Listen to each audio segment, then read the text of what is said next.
Tamam, sakin ol Oktay Usta. Nereye gidiyoruz? Halk altı keseyim. 240 derecede. Allah Allah, lokum gibi. Merhaba sevgili seyirciler. Şef Oktay Usta'nın mutfağından kucak dolusu selamlar, sevgiler. Hoş geldiniz, sefalar getirdiniz. Efendim bugün şöyle gelen misafirlerinize ya da ailecek de olabilir en ekonomik haliyle bir tandır ziyafeti hazırlamak istiyoruz inşallah. Elimizden geldiğince sevgili seyirciler. Oktay Usta almışsın eti bayağı bir çok miktarda, nasıl ekonomik olacak diyeceksiniz. Baktığınız zaman kuzu eti gibi duruyor değil mi sevgili seyirciler? Ama burası hindi but ile bir tandır hazırlayacağım. Hindi eti tavuk ile kuzu etin arasında fiyat olarak orta bir seviyede sevgili seyirciler, çok güzel lezzetli oluyor hem de. Şimdi burada 1 kilo 300 gram hindi but var, kemiksiz ve derisiz haliyle sevgili seyirciler. 2 tane soğan, 2 kırmızı biber, 3 yeşil biber, 2 tane defne yaprağı sevgili seyirciler, maydanoz yanında, bir de pişirdikten sonra beyaz soğan keseceğim. Tereyağı da güzel şöyle akacak üstünden aşağıya doğru. Toz kırmızı biber, tuz, karabiberle taze kekikle bir marine etmem gerekiyor öncelikle. Şimdi sevgili seyirciler, burada hemen cam kabımızın içerisine hindi etini güzelce yıkadım. Et yıkanır mı diye soru geliyor. Evet, et yıkanır efendim. Hem de güzelce, hatta yarım saat falan suda bekletin sevgili seyirciler. Şimdi üzerine toz kırmızı biberini veriyorum. Sevgili seyirciler, hemen değirmenden karabiber kırıyorum. Ne kadar sever. Değirmen yoksa da toz karabiber de olur. Sonra biraz zeytinyağı üzerine. Zeytinyağını da verdim. Tuzunu da ekleyeceğim hemen. Bir tatlı kaşığı kadar yeterli. Azaltıp çoğaltmak sizin elinizde olan bir şey. Birazcık şuradan hemen taze kekik kesiyorum sevgili seyirciler. Taze kekikten de kırayım içerisine. Aroma versin diye. Sonra defne yaprağı atıyorum. 2'ye kırılmış defne yaprağını da koydum. Yağını, her şeyini koydum sevgili seyirciler. Şimdi bir güzelce marine ediyorum. Toz biber, karabiber, tuz, kekik, defne yaprağı sevgili seyirciler. Aynı baktığınız zaman kuzu eti gibi duruyor sevgili seyirciler. Bir de hindi tavuk gibi de değil yani. Yetişme süresi, ben yanlış hatırlamıyorsam 180 günden önce kesim yapamıyorlar. Yani 180 günde ortalama sevgili seyirciler ne kadar? 6 ay. 6 ay civarlarında bir yetişme süresi var. Şimdi burası marine edildi sevgili seyirciler. Oktay Usta acaba sizin için kaç dakikada bir tandır hazırlayacak?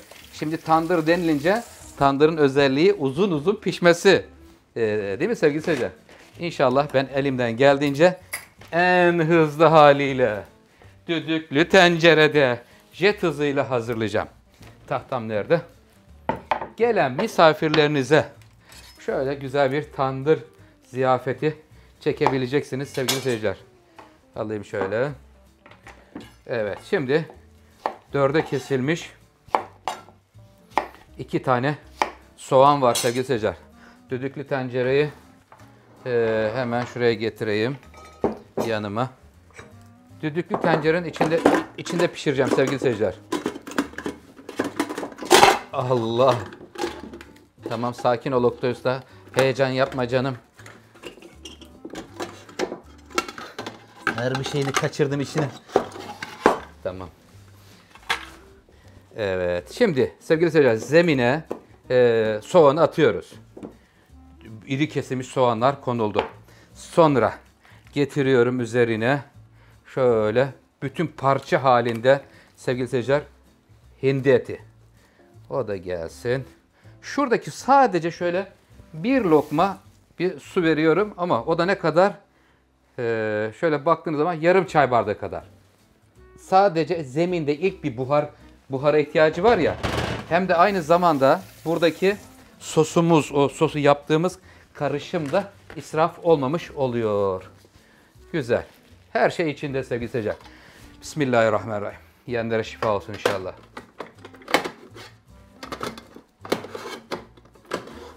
Tamam. Ben burayı kastırıyormuşum ya. Çok affedersiniz. Tamam. Kapağını kapattım. Hemen ocağın üstüne alıyorum. Altını yakıyorum.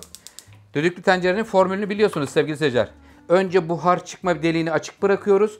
Buhar çıkmaya başladı mıydı? Orayı kapatıyoruz. Yüksek ocaktan kısık ateş alıyoruz. Pişmeye başlıyor, kaynamaya başlasın. Ondan sonra süreyi söyleyeceğim. Şimdi ocağın altını yaktım.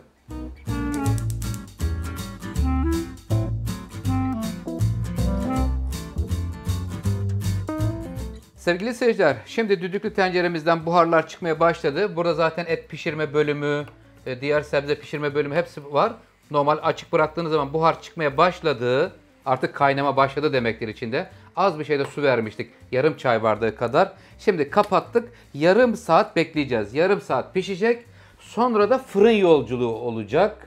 Onlar fırında bir kızarırken burada pişiyor. Fırında da kızartıyoruz sevgili seyirciler. Yanına domates, kırmızı ve yeşil biberini koyuyorum. Sevgili seyirciler, birlikte kızarıyorlar. Sonra da pidelerimizi güzel şöyle ızgarada bir tereyağı ile kızartıyorum.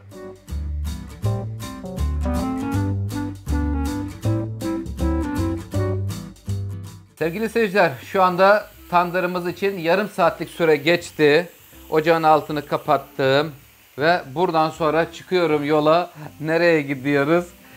Hızlı bir şekilde buharını çıkartmam gerekiyor. Ya bekleyeceğiz, yavaş yavaş çıkacak ya da hızlı yöntemimizi yapacağız. Üzerine soğuk su basacağım sevgili seyirciler.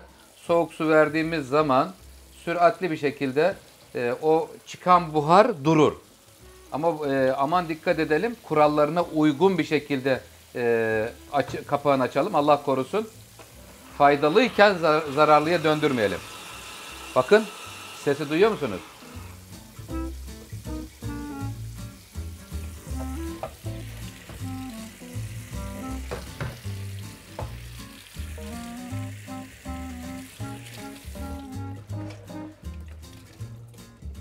Evet. Şimdi kuralına uygun olarak sevgili seyirciler, burada buhar çıkartma bölümü var ya, onu açıyoruz. Herhangi bir buhar çıkmıyorsa bu demektir ki artık içinde buhar sıkışması kalmamış demektir. Şimdi normal kapağını açabilirim. Bismillahirrahmanirrahim. Bakalım hindimiz ne durumda? Göreceğiz şimdi sevgili seyirciler. Evet. İçine sadece ne kadar? Bir yarım çay bardağı kadar su koymuştuk. İlk hamlede yanmasın diye. Etin kendi suyunu bırakıyor sonra. Evet, yarım saatlik süre geçti. Daha henüz pişmemiş sevgili seyirciler. Pişmeye devam etmesi gerekiyor. Ne kadar daha pişer? Bir 15 dakika. Ya da 10 dakikada yeterli olabilir. Bir 10 dakika sevgili seyirciler tekrar pişecek. Hatta aslında ince bölümler neredeyse hemen hemen pişmiş de şuradaki kalın olan bölümü ayırmamışım. Orayı ayırsaydım aslında kolay o da pişmiş olacaktı. Şurayı keseyim. O kalın yeri incelteyim ki eşit pişmiş olsunlar hem de. Tamam. Kapağını kapatıyorum. Bu içindeki su kendi suyu. Ben sadece yanmasın diye zeminine yarım çay bardağı su koymuştum sevgili seyirciler. Kapağını kapatıyorum. Tekrar pişmesi için bir 10 dakika daha devam edecek.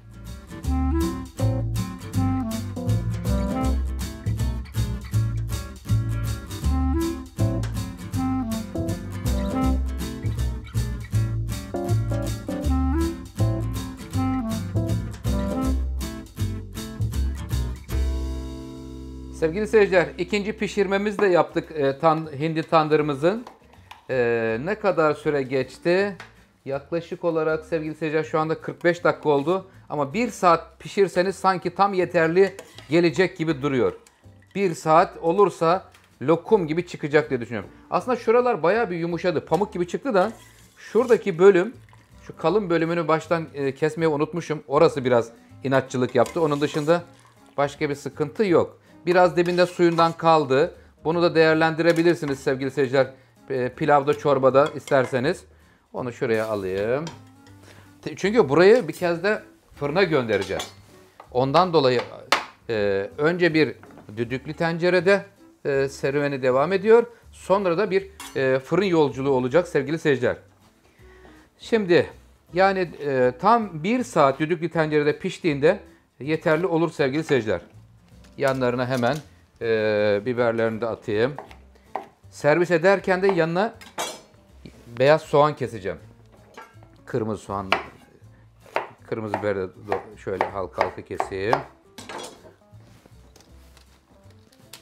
Aynı zamanda C vitamini açısından çok zengin olduğu için biberler, sevgili seyirciler, biber de kesiyorum yanına. Tamam. Buraya biraz da değirmenden karabiber tekrar kırayım. Güzel kokusu olur. Allah Allah, lokum gibi olacak sevgili seyirciler. Tandırın özelliği çok iyi pişmiş olması gerekiyor. Pamuk gibi oluncaya kadar etin pişmesi gerekir. Kuzu eti olur, hindi olur, dana eti olabilir. Ama en güzel kuzu ve hindide oluyor. But kısmı hindinin. Göğüs değil, sadece but kısmı. Evet, fırınımız şu anda sevgili seyirciler 240 derecede. Hemen fanını da açıyorum. Nar gibi bir kızarttırıyorum. Sonra orası kızarırken Oktay Usta da sevgili seyirciler, hatta şu ekmekleri buranın suyuna batırabilirim. Şöyle bir suyuna batıracağım. Burayı bir toparlayayım. Ondan sonra servis bölümü diyelim. Sevgili seyirciler, ekmeklerimizin iki yüzüne, yani daha doğrusu pidelerin iki yüzüne şöyle bir tereyağı sürüyorum. Tereyağı ile birlikte kızartacağım ki kızarmış ekmek, pide ve tereyağı. Nefis bir kokusu geldi sevgili seyirciler. Şimdi normalde bu tereyağını eritip tandırın üstüne dökecektim ama o ayırdığım sostan biraz tepsinin üzerine döktüm, fırındaki tandırın üzerine. Baktım öyle daha güzel değerleniyor. Onu da öyle değerlendireyim. Ekmekleri de bu şekilde. Tamam. Bu yeterli. Tereyağı kasemin içine alayım. Tamam. Sevgili seyirciler, şimdi burayı kapatıyorum. Buradan sonra hemen şöyle tahtanın üzerine alacağım. Ve pideleri dilimleyeceğim. Öncelikle bir dilimlemek istiyorum. Bakın, sesi duyuyor musunuz? Çıtır çıtır oldular. Şimdi büyük servis tabağımın içine alıyorum.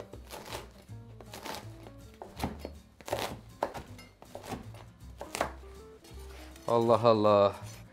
Şu güzel lezzetler seyircilerimin evinde, mutfağında, sofrasında olacağı için çok mutluyum. Sevgili seyirciler, şimdi hemen yanlarına soğanlarını kesiyorum. Şuralara. Bu soğan beyaz soğan.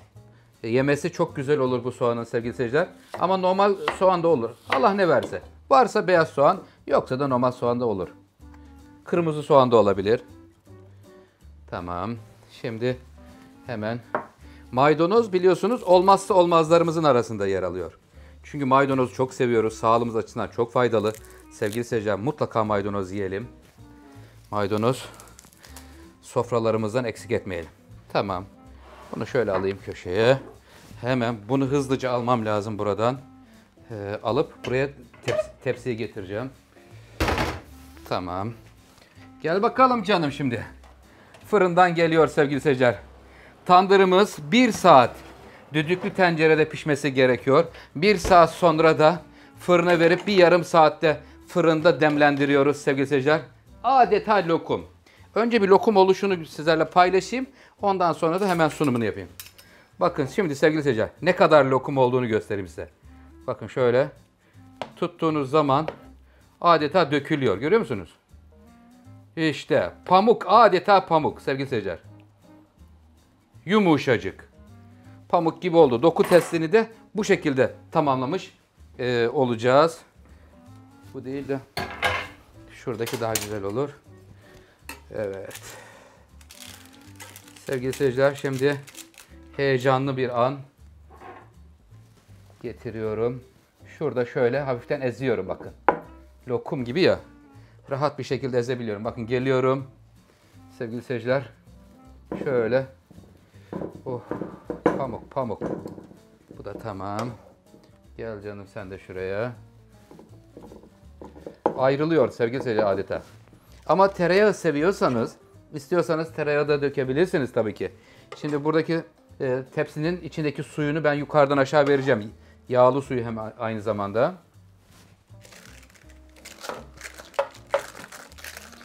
Yeşil biber, kırmızı biber.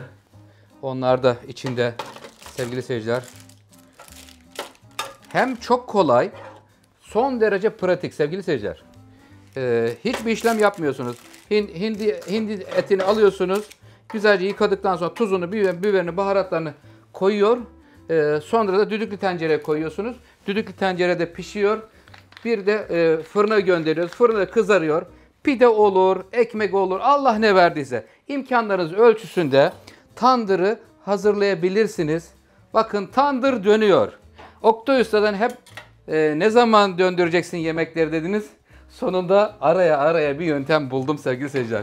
Mutfakta çareler tükenmez diyoruz. O yöntem ile inşallah buldum. Biraz daha karabiber tamamdır. Evet efendim, Oktay Usta'nın elinden sizlere pratik hindi etiyle bir aynı zamanda da ekonomik olan bir tandır hazırladım sevgili seyirciler. İnşallah diğer videolarımda görüşmek, buluşmak ümidiyle. Allah'a emanet olun, hoşça kalın, sağlık kalın.